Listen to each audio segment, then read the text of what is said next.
Welcome to the podcast, Restore Yourself, Restore Your Marriage, where it's all about discovering the thoughts that get you in the mood, the thoughts that get you out of the mood, and how creating a deeper connection with yourself creates a deeper connection with your spouse.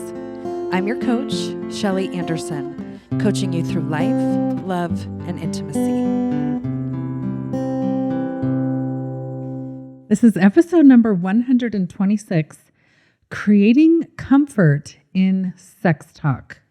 Yes, we need to do this. This is so important. This is huge because for a man, I think a lot of times we feel uncomfortable knowing what to say if we don't have this conversation. Yes, and I will say also, it always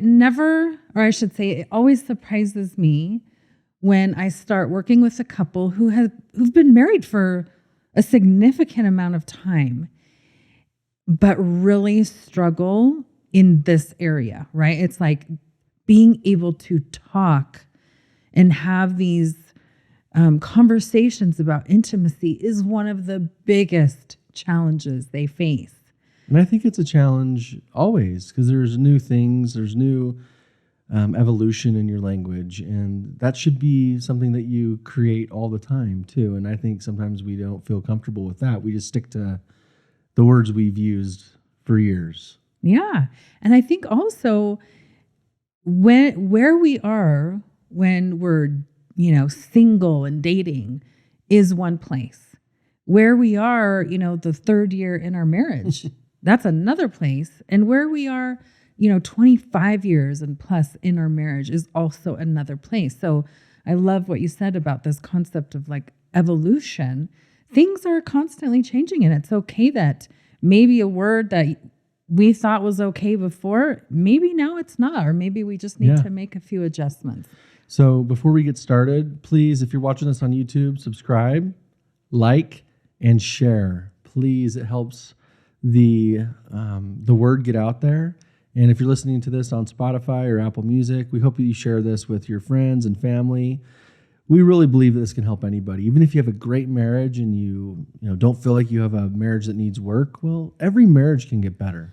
So please help out your friends and family. We believe strongly in what we're doing here. So thank you very much in advance. Back to Shelly. So I just want to start off by saying something that really became apparent to me, especially in the last, I'd say 3 weeks of working with my clients. And it wasn't anything that they were saying like specifically over and over, but a certain theme kept coming up. And it was this, that husbands and wives experience so many parts of the sexual and intimate relationship very differently. Yeah. And a lot of times both spouses make the assumption that the other spouse is actually experiencing it in the same way as them. And it always surprises me, but it's like, it shouldn't surprise me anymore. But I'm always like, no, you guys are very different. I laugh because that was me. Yes. For a long time. And I think even sometimes I still do this, but I know better now. We've worked on this over the years, and now that we're really focusing on this and we talk to a lot of couples about the same thing, I realize it is very different. Yes. And so just as we're jumping into this topic and starting off, I just wanted to throw that point out, and that when a husband is like, man, intimacy is so awesome. It's just amazing. How come my wife doesn't want it like I do when she has this experience? And the reason is she's not having the same experience. And it doesn't mean she's not liking it. She's just not enjoying it the same way that you are. And she may be really deeply in her head and not expressing it the same way that you would want her to. Yes. Because again, we're taught through the media what to expect when the woman is enjoying it. Yes. That doesn't mean that she's not. Very true. Okay, so let's dive into it. We want to talk about like why this is a challenge, why talking about intimacy and using certain words and not using certain words and the effects that has, why this is a problem in relationships, in the marriage, and especially when it comes to intimacy. So we're going to relate this all very deeply to life coaching course. and thought work, right? Because it works. Because it works. This is what the human brain does. So, for example, if a husband and a wife are, things are kind of going well in the day, and, the husband is being attentive and the wife is enjoying it, and they're kind of starting to head on the intimacy track, right? Like things are going well and they're really enjoying each other's company. It could be that the husband might say something to let her know where he'd like to take things. And he just may use a word that really just doesn't resonate with her. And what ends up happening is she's going to say in her mind, oh, he said that word. It must mean this. And it's usually something very negative. What a perv. Yes, what a perv. What an animal. All he thinks about is sex. He's so selfish. Especially when you're feeling very romantic and feeling very emotionally connected. And we've had this experience where one word can just throw it all off. Yeah. And then I'm in the dark, like, what happened? Yes. And if we're not able to have this conversation and have this discussion, or if we haven't had this discussion beforehand, or just set a certain language that we can use, or what we should say or what we shouldn't say, then it's going to be really hard to have that conversation once the negative energy enters the room. It's so true. And so this is what happens, and this happens in our mind. This happens through our thoughts. We make a certain word or a certain phrase mean something super negative. Now, the reason this is a problem is that it becomes very challenging to continue to move forward on the intimacy trek when our brain is thinking something negative related to intimacy. It becomes very difficult. So it ends up taking a lot of thought work to try and undo and unwind the negative thoughts you just had about that word and what it meant. So a lot of times what ends up happening is that if a wife hears a certain word and it just really throws her off, and she is thinking, my husband's so selfish. This is all for him. He's only thinking about his needs. If those are the thoughts that are in her mind, she now has to try to solve that. Yeah. And she's going to want to solve it because it's going to feel so bad in her body, so negative, that she's going to want to resolve it as quickly as possible. So she's going to start to go very much into her brain and try to undo it. Now, if she is new at thought work, that's going to take some effort. If she doesn't even know about thought work, it's just going to get worse. She'll start finding all the evidence to prove her negative thoughts are correct. Can I just say this? Because I encourage anybody to learn about thought work, and on our website, shelly.andersoncoaching.com, you can find all kind of courses about thought work. But to start with, if you're not ready for that, we have created a worksheet, and we're going to talk about this a little bit more. But if you're listening to this and you're about to jump off and not finish this episode, we really want you to click on the link below if you're watching this on YouTube, or if you're listening to this on Spotify or Apple. In the description, there's going to be a link to a free guide called Bedroom Essentials Worksheet. I think that's what it's called. But it basically is a guide on how to have these conversations before you even get to this point. Yeah. Right? Because thought work's super important when you do get to the point.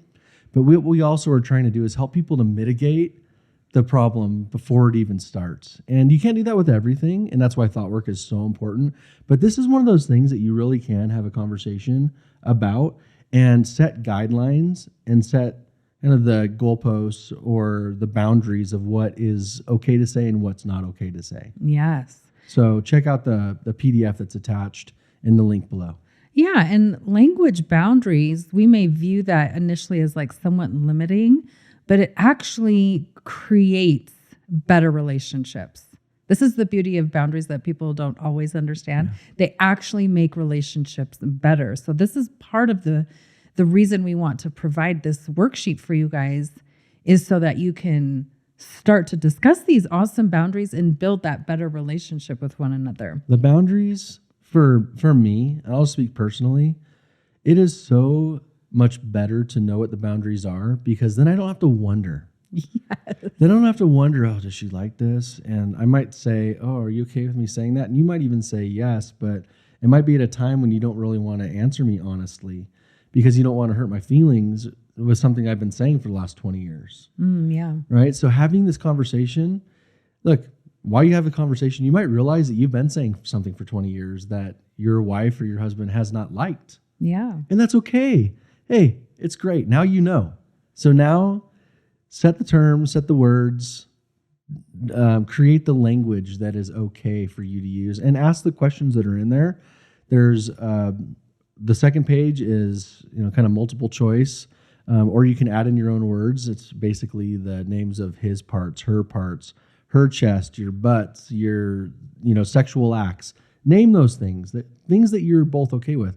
And then the third page are questions about your sexuality and your intimacy and the things that you prefer to say to each other that really add to the experience rather than take away, like you're talking about. Yes. Such a valuable worksheet. So I hope all of you will print it off and discuss those things together and be able to establish that type of vocabulary. And please just know some of the words might seem crude to you, but just laugh at it. There's a spot there that you can create your own words if you want. So we added some funny ones and also some that might be crude to some people, but they're also kind of normal terms that people use. But have some fun with it and, tread lightly on this whole exercise, because it should be fun and it should be an emotional connection for you. Yes. Okay, now to kind of wrap up this final point of why this is such a challenge, is because once someone kind of gets in their head with all these negative thoughts and they are really struggling to try and, reconcile it and have it make sense to them to continue moving forward with intimacy, it can really become a challenge that derails them. So it really takes them off that journey of wanting to be intimate with their spouse. It takes them off. It derails them. Can I add one more thing from a husband's perspective? Because Yes. I think we really want to say things and use words that are additive to the experience. I don't think any of us want to use words. If we knew that they're offensive or crude or cringe to our wife, we wouldn't use them anymore. And so we'd much rather use words that you want to use, because we want to say things that turn you on. Yes. We really do. And if we don't know any better, we're going to keep saying things that, make you feel bad. And we don't want to do that. Yeah. And what ends up happening a lot of the time is that there's this concept of stacking. Right. So it could be that maybe they were like, okay, things are kind of going well this afternoon, and maybe we'll be intimate later on that night. It's like not a yes, but it's not a no. But then some words are spoken and the wife's like, I don't know about those words. I think my husband's being a little selfish. Can I share something that you said one time? Yeah. We were playing this game and everyone had to have an answer to one question. And the question was what you should never say to your wife. Yes. And her answer was, bend over real quick. Right? Yes. And we all laughed really hard because it's so, but we say stuff like that, you know, and we shouldn't say it, but sometimes things slip out because we're not thinking straight. Yes. So it could be that the husband, says bend over real quick and you're like, dang it. He just ruined it. I am off the intimacy track, right? And again, it's if you've never had this conversation, he may be totally unaware that you're having a lot of turmoil with that. And then maybe 2 hours later, he says something else that, again, he doesn't think anything is wrong with it. And it starts to stack up. So now not only is the wife trying to do thought work about the first quote of bending over real quick, now there's another one on top of it. So they stack up. Yeah. And a lot of times what happens is that they will feel overwhelmed and they're just like, I'm done. I am no longer on the intimacy trek whatsoever. I am choosing to get off of it. Yeah. And I don't know when I'm going to get back on. And so we can see that some of these words can really start to stack up. And if we don't have like the strong skills yet of thought work, or we're just learning about it and trying it out, there's no need to have this language there, right? It's an easy thing to correct so that we're not constantly derailing our spouse from being on the intimacy track. Yeah, and like I will just say this about, again, I'm here for the husband's perspective. That's my job. But there are some times when you might say something to your husband that might surprisingly surprise him, right? Like you might say something that's a little bit crude and be like, whoa, like I can't believe she just said that. And he might like it, but it might make him feel uncomfortable. Again, have a conversation so that you both feel really comfortable and both feel confident in the language that you're using in your intimacy. Yes. Okay, so now that we've kind of talked a little bit about the challenges of not having these conversations and not establishing the words and the language and the vocabulary, let's talk about what we can do. All right. The first thing we can do is discuss things in a mature way, right? This is not super child friendly, right? Like we're not going to sit our 3-year-old down and say, let's talk about the vocabulary of intimacy, right? It's inappropriate. When you are an adult and you are in a marriage, you are in a sexual relationship, you have now made the commitments to behave in an adult-like manner. And this is something that we encourage our either engaged clients or newly married clients to do, because when you first get married, this is the best time to have this conversation. Yes. Right after you get married, right? You might not have this conversation before you get married because you're going to be talking about things that, you find sacred and inappropriate until you are married. But have that conversation right away. And again, this is a little bit of a plug for our course called First Night, First Year for engaged couples and not only their first night, but also their first year of marriage, because we go through all kinds of stuff like this. And we encourage people to have these conversations because then the rest of their marriage, they're comfortable talking about it. If they don't have it at the beginning, then it just gets weirder and weirder as they go on in the years of marriage. Or they wait 40 years and say, man, why didn't we do this, 40 years ago? They wish they would have. Because it'll bring you closer. It'll bring you closer. And they also notice that there's a lot of relief in this conversation. And I think that might be a key word, relief. Yeah. Because we don't want to talk about how uncomfortable we are at times, especially when you're married.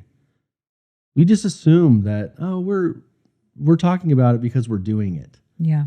But doing it and talking about it are two separate things. Yes. They really are. And talking about it will make doing it way better. Yes. So we want to encourage you to make sure that you have this discussion. And use our worksheet because it will really help you. Use the worksheet. And because this is a mature topic, I want to point out that if you are avoiding having this discussion, that is an immature approach. Right. And if you want to have sex, which is a mature adult thing that married couples should be doing, yes, then what comes with that is mature conversations. So please pay attention to yourself. If you are trying to avoid this, it's time to self-reflect and say, I am kind of going to an immature attitude here. I'm going to this avoiding tactic, which is, what, I don't know, maybe second graders do. We're just going to avoid, or we're going to throw temper tantrums. Or adults that aren't acting like adults. Right. It makes your point again, right? But there's so many things that we do as adults that are still in the land of childhood. Yeah. Right? Emotional childhood is something that Shelley talks about a lot. And getting out of that is something for us personally to really look at. In her course, The Intimacy Effect at shelley.andersoncoaching.com, she goes through this whole thing. Now, this podcast is called Restore Yourself, restore your marriage. Yes. If you can't restore yourself, then it's hard to restore your marriage. And when we say restore, maybe it's not completely restore, it's just improving. Maybe think about it that way.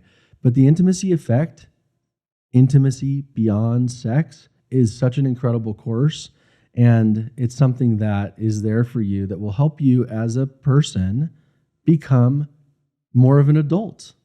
Because you're assuming you're an adult, but there's so much more that we can, behave as adults in. Yes.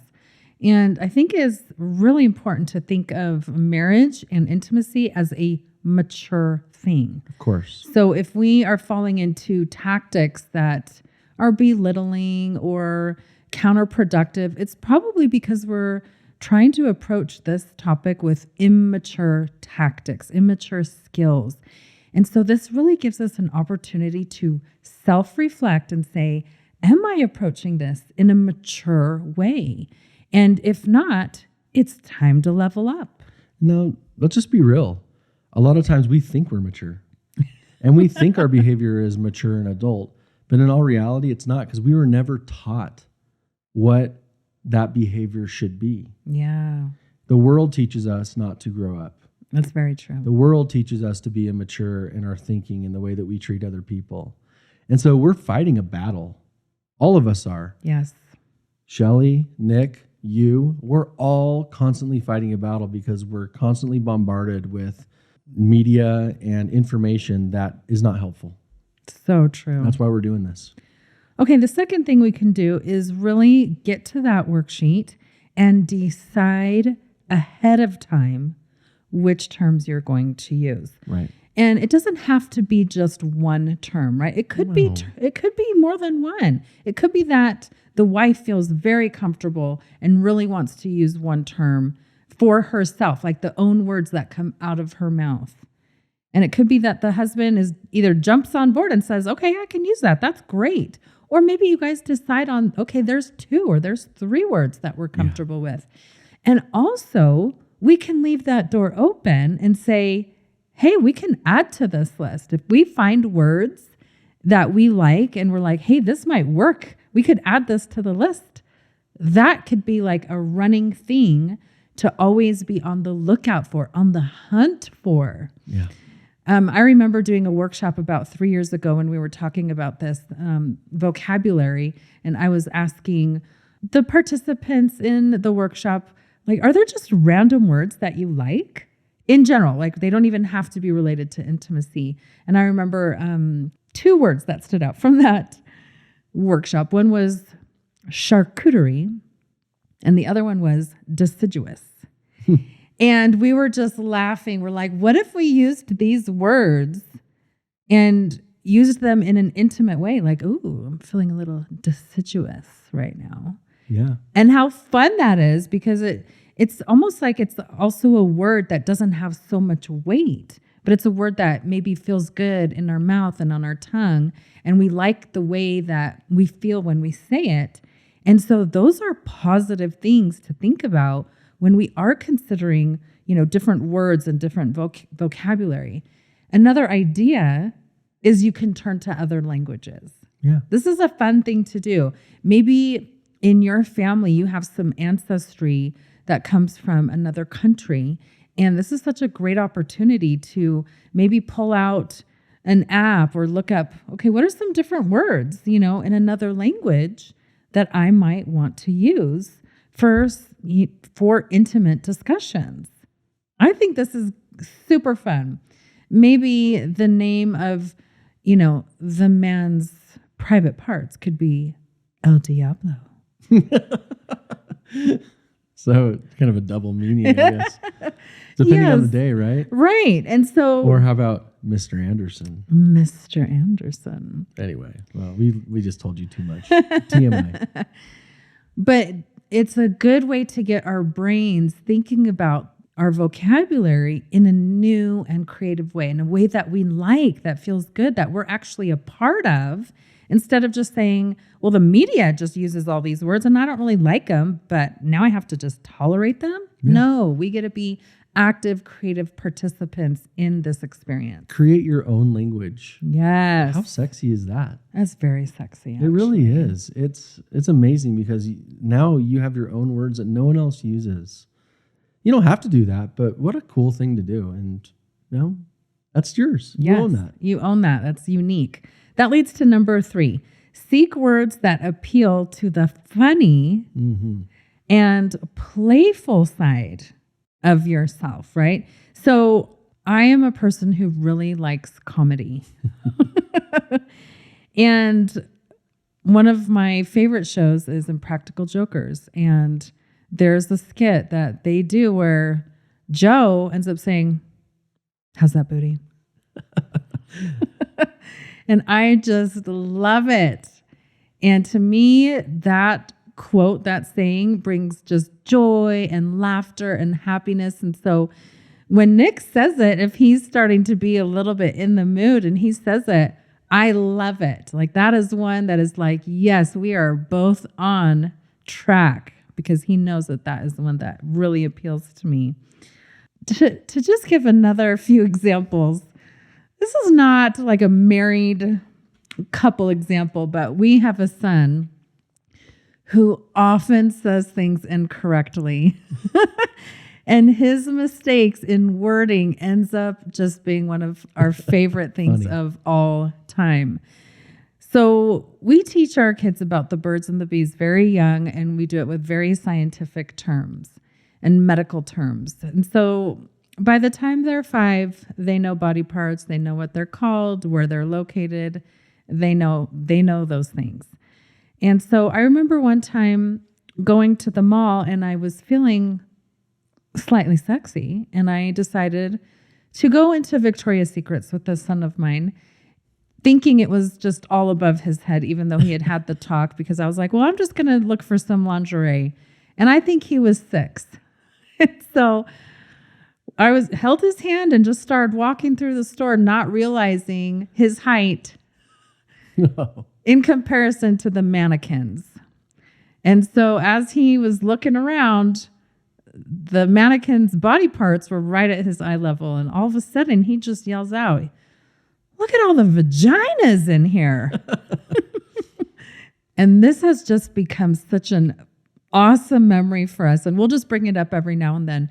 But at the same time, I was so happy that he was so comfortable just being able to use the words. Like, we've been able to have great conversations with our children because they know we are not afraid to have the conversations, to use the words.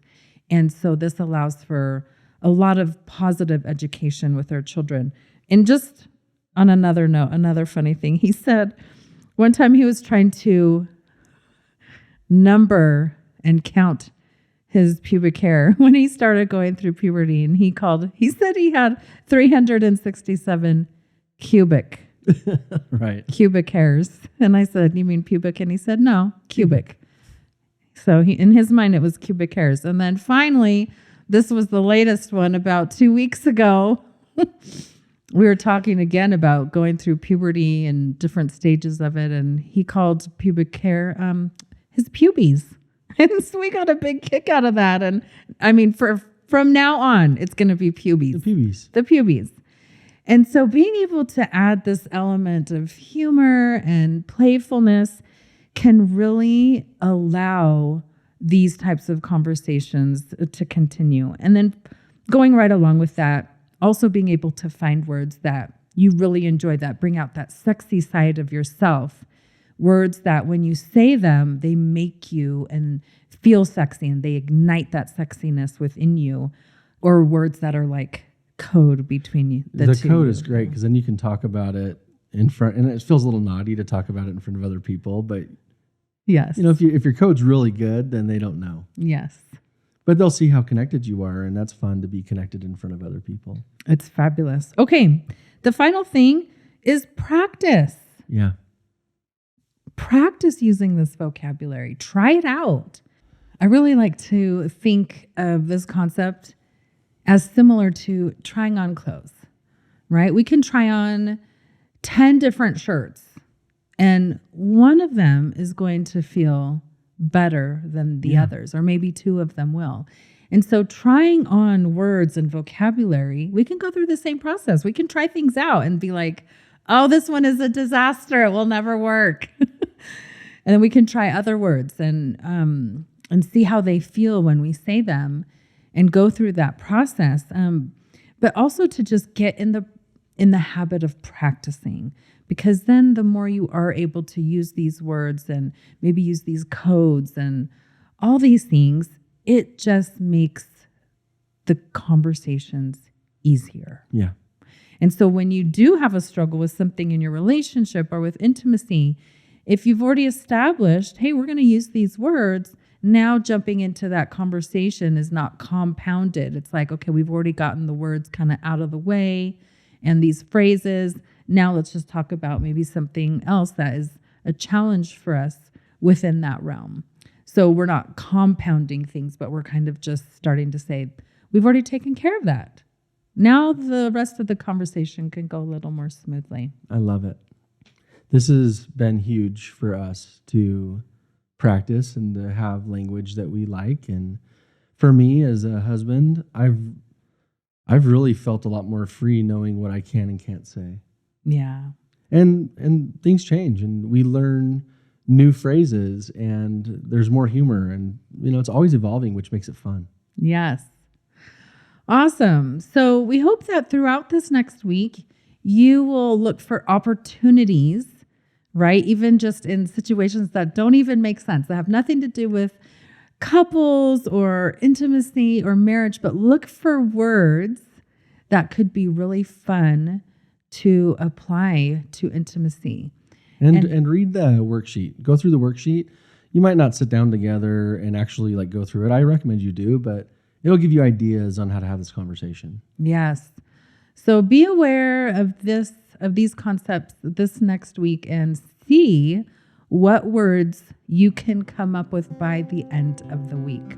Because remember, the more you restore this type of intimacy with yourself, the more you restore it with your spouse. Thank you so much for listening today, and we hope you will join us again next week.